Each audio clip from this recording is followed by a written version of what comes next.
bawal dito sa Pilipinas.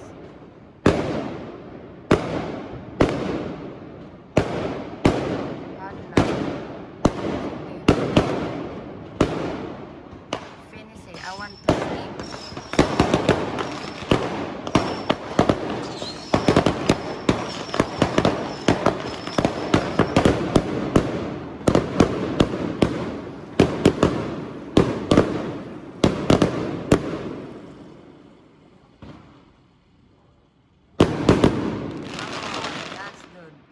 Now finish.